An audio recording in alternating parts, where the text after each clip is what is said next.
சின்ன வயசுல இருந்து இந்த இந்தியா மேப்ல பாத்தீங்கன்னா அந்த ஸ்ரீலங்காவோட மேப் கூட அந்த வரைபடத்துல வந்து காட்டப்படும். அதுக்கு என்ன ரீசன் பாத்தீங்கன்னா maritime law means law of sea. இந்த லா ஆஃப் சியை வந்து ரெகனைஸ் பண்ணது யாருன்னா யுனைடெட் நேஷன். இந்த லா பிரகாரம் பாத்தீங்கன்னா எந்த கண்ட்ரியோட பார்டர் வந்து கடலோட கனெக்ட் ஆயிருக்கோ அந்த பார்டர் வந்து 200 நாட்டிக்கல் மைல்ஸ் வந்து அப்போ எக்ஸ்டெண்ட் ஆயிருக்கணும். That is 370 kilometre from the C.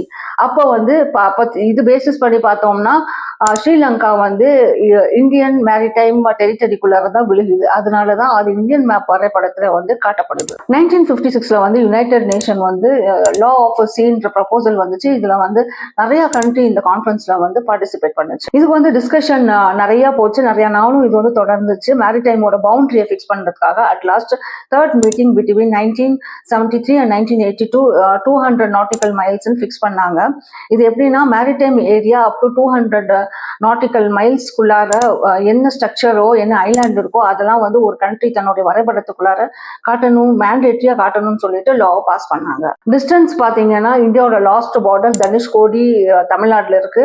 அதோட டு ஸ்ரீலங்கா எவ்வளோன்னு பாத்தீங்கன்னா 18 கிலோமீட்டர். ஸோ அது வந்து 370 கிலோமீட்டர் ரேஞ்சுக்குள்ளார வர்றதுனால இப்போ அது ஐலாண்டா இருக்கட்டும், ஏதாச்சும் ஒரு ஸ்மால் ஸ்ட்ரக்சரா கூட அது வந்து லா பிரகாரம் அந்த வரைபடத்துக்குள்ளார காட்டணும், மேப்குள்ளார காட்டணும்.